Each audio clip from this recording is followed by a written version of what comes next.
Sergei from Russia and Rosa from Greece. We were going to have a provider from Kenya here, but we decided not to in the end. Kenya is a very new market, but we're already seeing some success out of Greece and Russia, and we wanted to explore that a bit today about how Greece and Russia are doing surrogacy, so you guys are better informed about those options. We might start with Rosa first and look at the Greek option. So Rosa's a medical doctor sort of trained in Italy and the UK. She's also a qualified nutritionist and a holistic fertility consultant, and she coordinates Embryo Clinic's surrogacy program in Thessaloniki, which is Greece's second largest city. Is that right? Yes, that's yeah. I was lucky enough to visit there this time last year, and it was a great place. So Rosa speaks English, Italian, and Greek, and has a good knowledge of Spanish and French, and that's useful because she has clients from a number of European countries. So Rosa, if we start with the Greek situation, how long has Greece been offering surrogacy to foreigners for? Well, it has been quite a long time, since 2008. 2008? Yes, it was possible to do surrogacy in Greece. But it was not so, not many units were doing it because the law was not so good. So there were some requirements about the surrogate and about the intended parents, because there was a necessity for the intended parents to stay, to have a residency in Greece. But that changed now, has That's it? right. So the 2014, the law changed in better way, so there is no need for the intended parents to be resident in Greece. Of course, there is a necessity for the surrogate mother to be resident or to stay in Greece, but not for the intended parents. So the law is much better, and since the 2014 also, by law in Greece, the certificate of birth of the baby, once the baby is born, which comes out straight away the same day the baby is born, the certificate of birth, it takes only the name of the intended parents and the baby's name. The name of the surrogate mother, it doesn't appear anywhere else, and only in the delivery room. So this is it. And secondly, as it was said in a panel before, in Greece, the nationality of the baby, it's the nationality of the parents. So right. The other important and very important factor, which is differentiate Greece from other countries like Italy, Germany, France, and UK, by constitution, by the Greek constitution, mother is not the one that gives birth, but are the intended parents. So there is no way absolutely, for the surrogate mother to take the baby, because it's not hers. Right. Once, because, as you know, in any surrogate, there is no genetic link with the surrogate mother, because no egg, no sperm, there is no genetic link. So it has to be from own sperm, from the intended parents, or donation. Okay. So the surrogate mother is just a carrier. Okay. So what sort of intending parents can engage in Greece? What are the criteria? Do you have to be married couple? Well, it's possible for married or not unmarried, but so in Greece you need just to do a notary deed, even if a couple is not married. We just arrange there, a notary deed which is done in Greece, and single women. We cannot do at the moment, the law doesn't allow us to do gay couples. Okay. But we hope, it has been proposed a couple of months ago for a couple, and the court decision came out negative, but there was not unanimously. So there are some judges that they want to give this right. So there is a lobbying going on. So we hope, in a few years, to have also the possibility to do gay couples. Okay. Obviously, we're focusing on Greece and Russia today because they're countries which are very close to the UK in terms of compared to the USA or Canada. I mean, many people here would rather do things in Europe if they could. Tell me, how long does it take to match with a Greek surrogate? Well, at the moment, in our clinic and our experience, it does take a long time. The waiting list, it's not a very long, because we are quite enough surrogates, we would say. And our surrogates, they all live in Greece, and they are from Greek. They can be Greek or Albanians or Bulgarians or from the nearby countries that they live in Greece. Thessaloniki, as I said, it's a city which is nearby so all these other countries. So it is the biggest city, the second biggest city of Greece. So we have quite, a lot of people. And especially in the recent years. So you can match with the surrogate within some weeks or months? Oh, well, let's say the most important thing is, we spend more time to have the court decision rather than to match the surrogate. Yes. Because in Greece, the process is you have to get a court decision, which is also a good thing because, you are completely covered from legally. So the court decision at the moment, it can take from 1 month to 3 months. And that occurs before the first embryo transfer? That's right, yes. Okay. But in the meantime, sometimes what we do usually when the couples come, we go for the court, and then in the meantime, waiting, we can create the embryos, we can do the IVF, and or transfer the embryos if the embryos come from another country. Because in Greece there is anonymity fully 100%.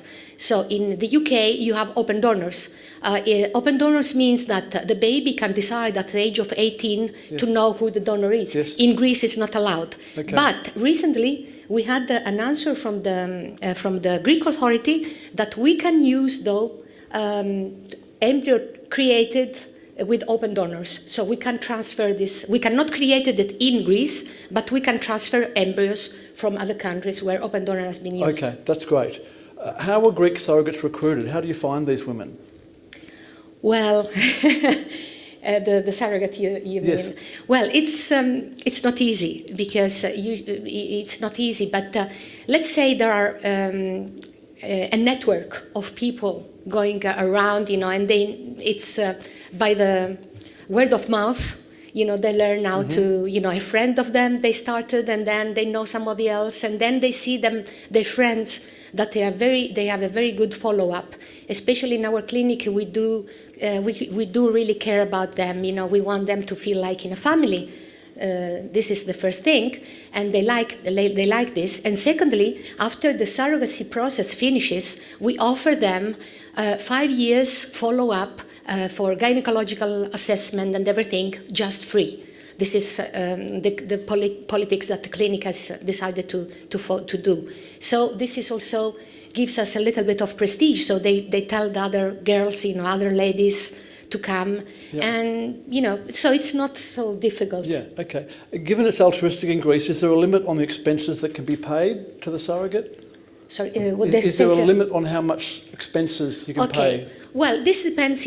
As you know, the surrogacy in Greece is altruistic. So by the court, there is a limit in the expenses for the surrogate, but usually the money is more than the court decides. And usually, it is between 20 and 30,000 for the surrogate. It depends, what they ask. But usually they agree this directly with the intended parents. We just put them in contact, but then, they have to decide, and, we are not involved in this. Okay. And is there any counselling that takes place before they go ahead? Any counselling? Well, if they cancel, because all the payments, especially in our clinic, and also for the surrogate, it's not a one-off payment. So the payment starts little by little. There is a little payment when they engage, and then when they get pregnant, they get some money monthly. So if the pregnancy stops, the payment stops. And the big bulk of money, they get at the end, once the delivery is done. Okay. But is the surrogate or the intending parent counselled by you? Are they given some counselling at the start of the process? Of course, yes. We do all the counselling in the clinic to the surrogate and also to the intended parents, to understand. First of all, we have to be whether they are eligible or not, because it is only for medical reasons. So it is very important. So the age, not more than 50, and secondly, the medical reason. So if there is no eligibility medically, we cannot proceed. It's not commercial surrogacy. So, and for the surrogate, of course, the counseling, we have also psychologists because we need to assess also the psychosocial condition of the surrogate, and that she is psychologically, she hasn't got any mental illness, and she is supported by a psychologist, especially when they have a child. They have to have a child because it's a requirement. We cannot have a surrogate, a woman that has not have already a child.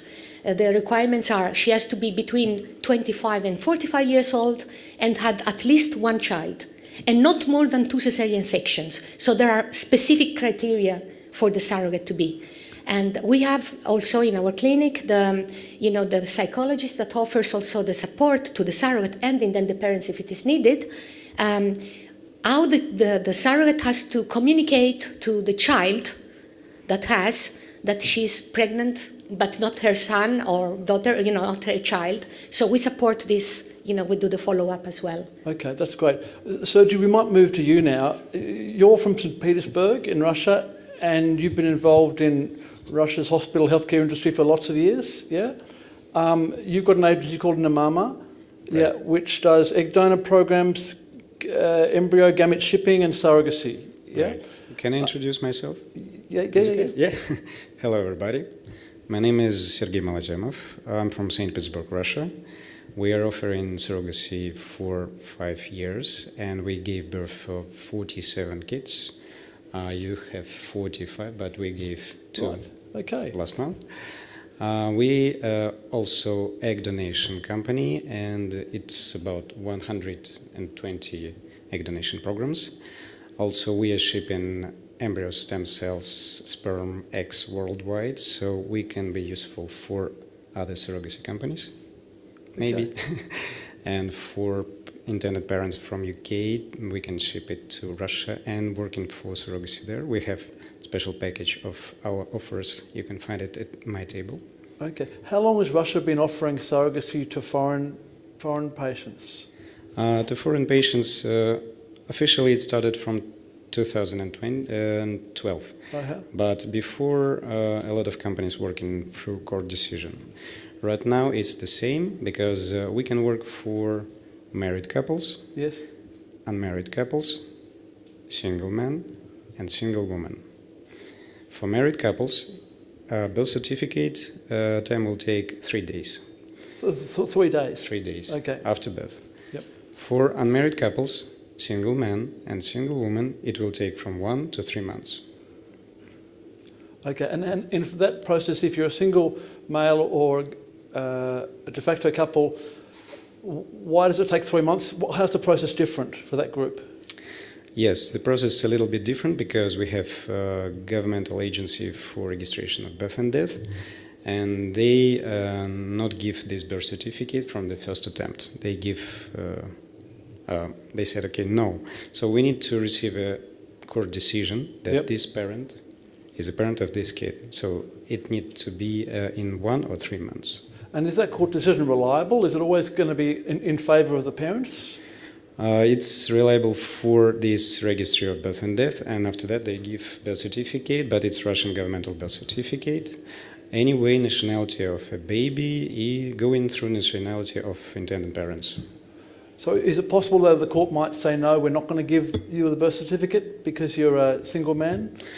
No, it's not a problem right now. We are working with a law firm in St. Petersburg. They already made 3 programs for single men during last year, and so we can offer those services as a package of our services too.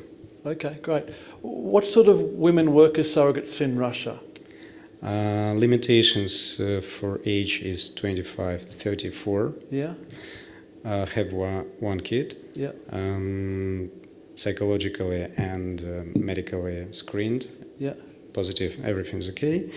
That's it. I think it's the same for every country. For United States, for Greece, everywhere, it's the same. And how much can they earn carrying a child? How much earn surrogate mother? Yes. Yes, I think it's the same as United Kingdom, not the United States. I think it's 15,000 euros. From 15,000 to euros? 18. Around that, okay. And okay, we talked about the screening of the surrogates. You talked about the criteria. What about egg donors? Can Russian IVF clinics provide egg donors? Yes, Russian clinics can provide. Of course, we can provide too. nimama.com. You can find our database of donors. Of course, we can send an adult picture of our donors to. Okay, so you can see pictures clients. of them. And Yes. is the rules in Russia that they have to be anonymous, or is there? We don't have a rule for anonymity or non-anonymity, Okay. and so some clinics represent right now non-anonymous donors, but it's only 1 or 2 persons from. So Okay. I think it's not. They're not good for UK rule because they need non-anonymous donors. We cannot. Sometimes we cannot offer, unfortunately, but Okay. it's a rule. Okay. And this is a question for both of you. What nationalities have you helped have babies already through surrogacy, or are you currently working with? We already made surrogate programs for a Swedish couple, German couple, and we are preparing for American couple. And right now, during last month, I had 4 signed contracts with Chinese people. Chinese too? Okay. Yes, they are starting to go into Russia. Okay. What about you, Rosa? What countries have you Yes, helped? yeah, our experience is almost with every country, with the European countries. We sent already children to Spain. Spain, yeah. Spain. We work with France, Italy, Germany, Luxembourg, Bulgaria. Yeah. Actually, all countries. Yeah. And for those countries, how long does it take before they can go home after the birth for those European countries? Well, usually it doesn't take a long time. The thing is, the problem can be because of all these countries, some Italy, France, Germany, UK. It's the difference of the law, the constitution, that can make a little problem. But at the moment, we didn't have any trouble, transferring. So usually the couple stay not more than a month before they can get the documents for the baby to travel to their countries. And this is because of the countries like Italy, like in the UK, and all European countries actually, apart of Greece, the constitution says the mother is the lady that gives birth. So if they can become tricky if they want to avoid the situation, so they can become tricky. And when we give them the birth certificate, they can ask the certificate of delivery room.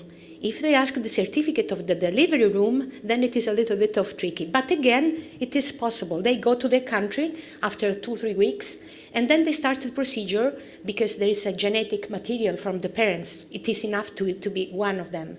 So in that case, this is a problem that is with the lawyer in their countries. And they start the procedure of adopting, let's say, for the mother, if she hasn't got any genetic material. So again, we didn't have any rejection. This is it. And so far, no couple has stayed more than a month since they went to their countries. Okay. But it's going to be easier because other countries are accepting now. There are a lot of people going back, so they are getting a little bit more supportive, let's say, from the couple. Okay, great.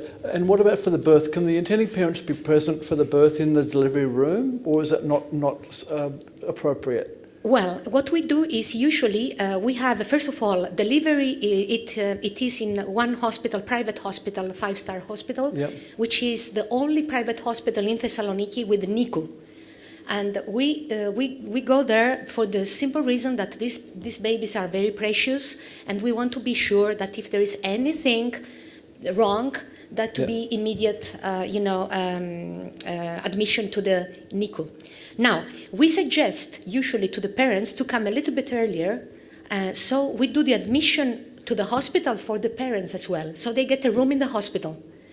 And in that case, they can assist the same day, they can stay in the delivery room, and they can, take the baby themselves, by the time it's the baby's born. Okay. This is up to the parents. Yeah. They And usually decide to stay. Yeah. Again, Sergey, what about in Russia? Is it possible for the parents to come to the delivery? I think birth hospital? it's required. Okay. Because they have additional room, and the baby is taken from the delivery room right to additional room, right to the house, not to surrogate mother. So they need to be there at the ward, additional ward, and wait for the baby. Okay, great. Anybody have any questions for these guys? Yeah. Very quick one. In Greece, can a baby get a Greek passport? Like in Canada, you baby Canadian passport. So I couldn't quite hear that. Did you hear that? Yes, I think he asked how quick he gets the permission to go to fly to the country. Is that correct? No. So I just wondered, in terms of in Canada, they were saying the baby would have a Canadian passport and then get the visa Yeah. straight away, Canadian. And if the baby's born in Greece, can the baby get a Greek passport? No, you can't get a Greek No. passport in Greece or in Russia. You No. have to wait until you get your UK travel documents before you can Yeah. come home. Well, Yeah. what I suggest, what I think is, because there are different regulations. So a baby that is born in Greece, it doesn't get automatically the Greek nationality. So, but if you want, you have to apply. In that case, there are other regulations. But not immediately, because the baby has the name and the nationality of the intended parents. Yeah. Any other questions on that? It's an important issue to understand. Yeah. So I have one question for Greece. You said the surrogate mother cannot take the baby because there's no genetic link. It is by law, it's illegal. Okay, She so can no longer. She cannot do this. She might go to prison for that. So what happens in the scenario if you use an egg donor and a sperm donor? Can there be a situation where the intended parents cannot be named as the parents? Well, in this particular situation, it could be. It never happened so far because we had such a cases, especially for going to France or Germany. But what they do in that case, there is a more complicated matter. But they can have, they do have to apply in their countries for adoption, the same baby. You know what I mean? So you have to apply to adopt the child when you come back? Well, you take your. The problem is not for us in Greece. It's for the couple when it goes back to the country. Yeah. If there is no genetic material. Yeah. For UK citizens, I think there has to be a genetic link for a UK citizen, but at least with one parent. For other countries, that's not the case, but for a UK parent, unfortunately, you can't use donor embryos overseas. Yeah. Yeah. How long does the stay normally in Russia once the baby's born for the family to come back to the UK? It depends on a case. If it's married couple, they will receive birth certificate in 3 days. But for But in that situation, then after that? Well, no, you've still got to wait for your UK travel documents. yes, UK travel docs will be. I discuss it with the lawyers here. It may be in 4 months. Yeah. Yes. So it's the same as Ukraine. It's about sort of 3 to 4 months. You've got to sort of, at least one of you's got to be around with the kitty till then. If it's with single mother or single father, plus 3 months for court decision.